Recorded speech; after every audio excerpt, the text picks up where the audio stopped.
Terima kasih masih bersama Jurnal Cinema dengan saya Nicholas Yudifar dan tamu kita hari ini Ferry Irawan atau akrab disapa dengan panggilan P. Kalau yang iklan ada juga? Nggak ada? Ada. Iklan itu ada. Ada juga? Iklan ada kok.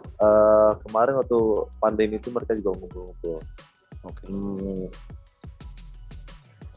Tapi gue nggak ikut ya, karena gue juga nggak aktif gitu. Iya. Ada juga tuh.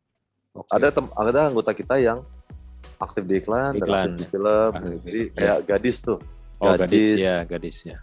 Pinung ya. Nah, dia anggota kita, tapi dia anggota di komunitas yang di iklan juga. Iya.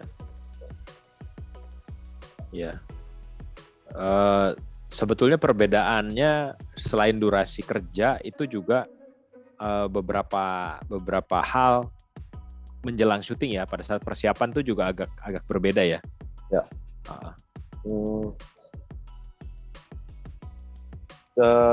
Gini deh, kalau drama itu pasti direkturnya kan, bukan drama, maksud gue feature film itu kan pasti ada hitungan pacing adegan kan.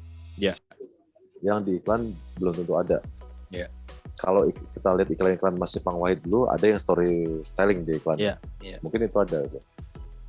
Nah, kadang-kadang ada teman-teman Astrada yang mungkin dia belum ada kesempatan di film selama ini atau enggan terjun di film, tapi tiba-tiba dia ikut di film. Nah, itu sulit tuh. Karena ketika latihan sama pemain atau ketika sutradaranya nitip besok readingnya sama lu dulu ya, nanti gue masuk di tengah-tengah. Nah, ini kan materi-materi scene itu kan bukan sekedar membaca deskripsi skenario lalu membaca dialog itu aja kan. Iya. Ada pendalaman materi, terus kadang-kadang kalau kita sebuah produksi itu ada yang ada acting coach-nya. Betul. Untuk kan, film cerita ya ada acting coach. Kita harus berdialog juga sama dia, berkomunikasi terus untuk membuat ini jadi lebih worse scene-nya gitu. Nah, kadang-kadang ada teman-teman yang bukan nggak mau tahu, mungkin dia cukup segitu aja gitu.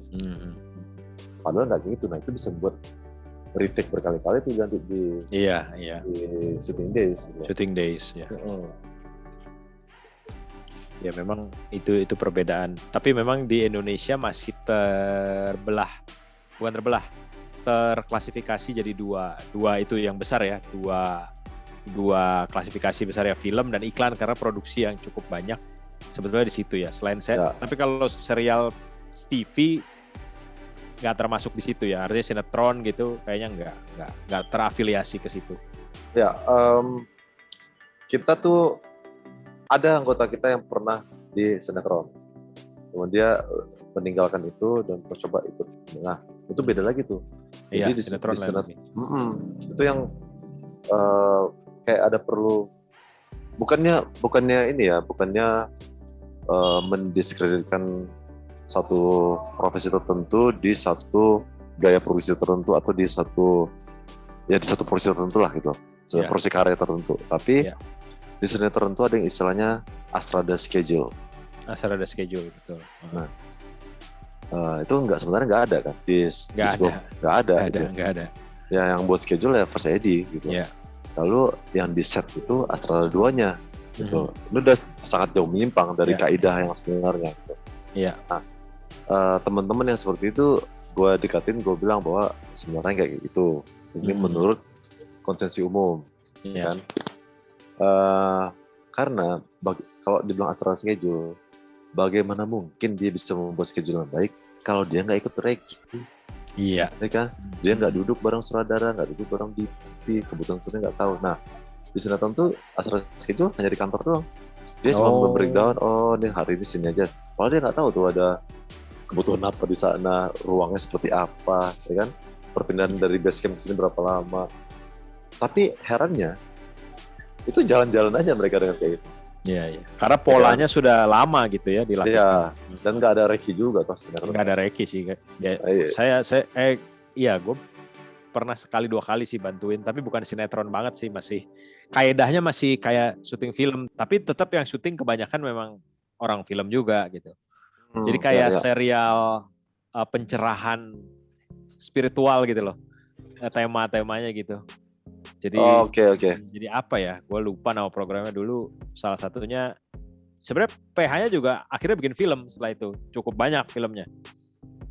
Gue bantu jadi Astrada waktu itu. Terus tapi gayanya masih gaya film, masih ada kayak gitunya. Cuman tayangnya di TV gitu. Ya. Nah, gayanya gaya film ya udah, tetap nggak ada Astrada schedule gitu, nggak ada. Ya, tapi ini mungkin untuk perusahaan-perusahaan besar yang produksi sinetronnya ada 10 judul gitu ya. Pola-pola itu tuh udah diadopsi dari lama mungkin kayak gitu ya. Mungkin ya. Karena kan mungkin ya kita belum tahu film, mereka udah itu juga kan. Ya.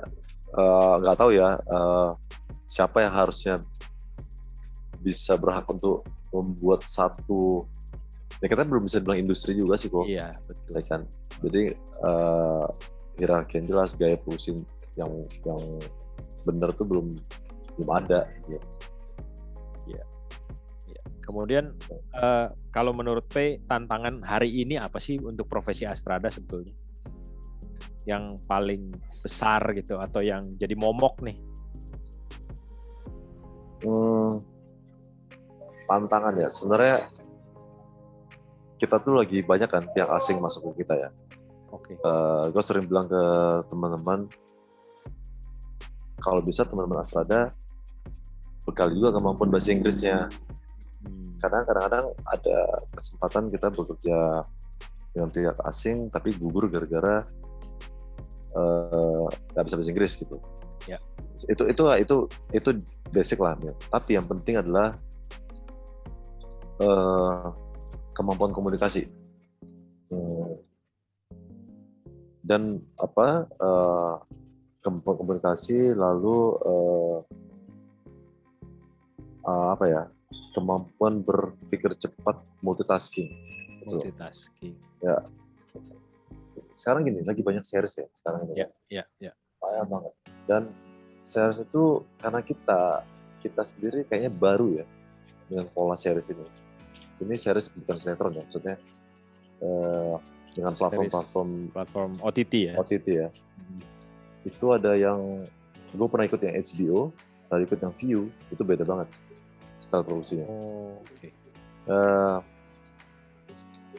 HBO itu agak mending karena waktu itu yang setengah dari kru itu juga orang asing. Jadi selain masalah jam kerja, tidak ada tuh revisi yang terlalu signifikan di hari H. Revisi skenario maksudnya ya? Iya. Oke. Nah, jadi kalau dengar dari teman-teman, ada sering sekali terjadi tuh revisi skenario di udah shooting days. Gitu loh. Nah, tapi kan kita nggak bisa menolak itu juga ya. Iya. Nah, kemampuan berpikir cepat ini sih penting nih untuk ketika kita udah memahami materinya, kita memahami seluruh konteks di luar itunya ya, seluruhnya, keseluruhan pekerjaan itu. Betul, dan set juga gitu ya, keseluruhan pekerjaan deh. Maka kita jugglingnya pasti yang lebih cepat ketika tuntutan perubahan itu juga paralel gitu dengan yang harus kita berikan solusinya gitu. Iya. Lalu tapi yang paling gue pribadi ya, mungkin teman-teman lain juga merasakan, pengennya sih di Indonesia ini ada standar jam kerja sih. Jam kerja, iya. Karena kalaupun kita belum bisa 12 jam kerja, 14 jam kerja lah gitu. Karena gini, ketika lewat dari situ, kan kita juga bukan robot.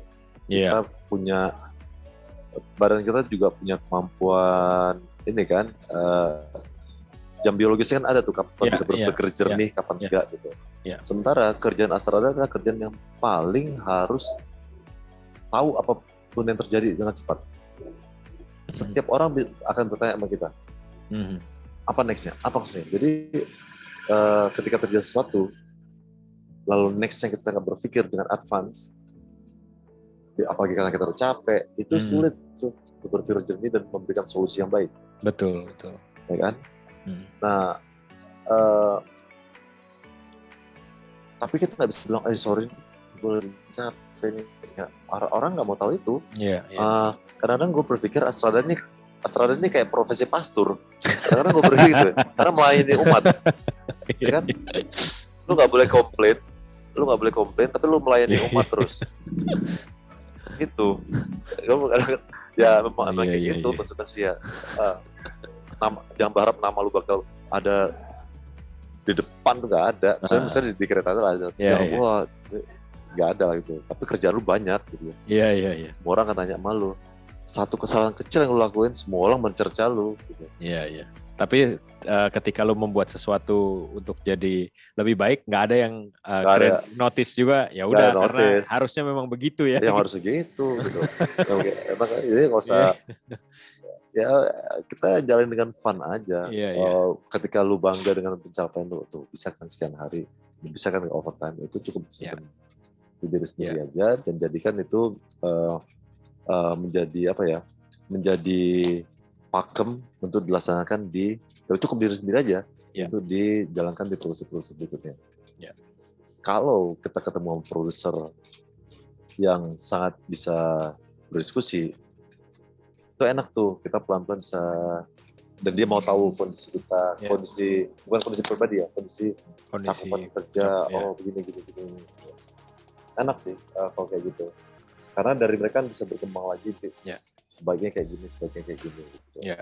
Karena susah loh kalau orang dipaksa untuk, bukan hanya Astrada ya, terutama teman-teman lighting misalnya, teman-teman yang artistik juga, yang kebetulan setnya besar. Udah berapa kali kan kejadian, tahun lalu aja ada yang meninggal jatuh dari stagger dini hari. Gue nggak usah sebut produksinya apa, judulnya apa ya, itu karena udah jam, ibaratnya kalau kita bilang jam-jamnya jam kecil, orang udah ngantuk, dia nginjak stagger untuk memberi, kalau nggak salah memberi marking di green screen.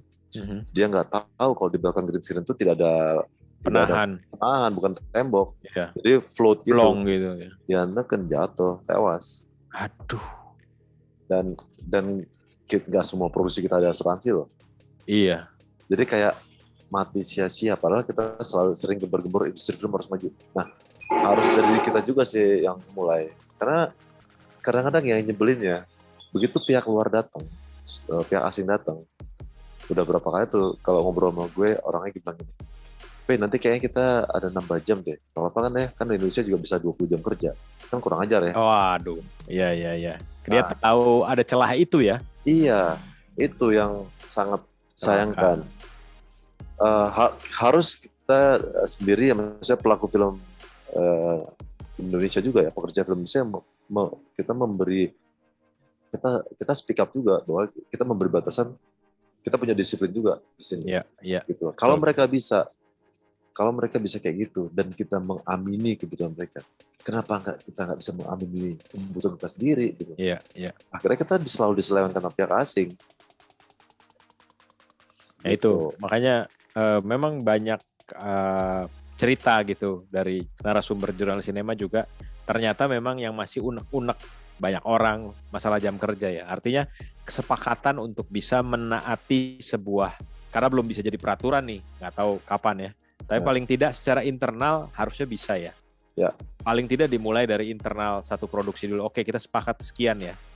Karena juga ya kejadian-kejadian kayak misalkan dulu gue bikin call sheet gitu ya. Terus ada yang emosi, diremek-remek. Karena ya gue tahu ini belum selesai syutingnya. Terus nggak tahu sampai jam berapa karena masalah-masalah problem. Besok lihat jam, besok pagi lagi.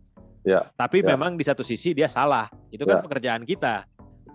Di remek-remek, gue nggak bilang departemen apa. Tapi maksudnya itu terjadi, dan ya satu sisi gue juga mau marah. Tapi gue mikir gue buang tenaga marah. Karena yang musuh gue bukan dia sebetulnya. Musuh kita bersama itu kebijakan yang nggak berpihak kepada pekerja. Itu gue mikirnya begitu. Betul, dia nggak salah sih. Iya, maksudnya ya dia emosi. Mungkin juga kalau kita bicara pribadi mungkin dia akan minta maaf gitu kan. Tapi karena emosi, gila ini belum selesai, udah jam 3 pagi atau jam 2 pagi atau mungkin mau belum lewat jam 12 tapi dari kemarin udah pulang pagi terus.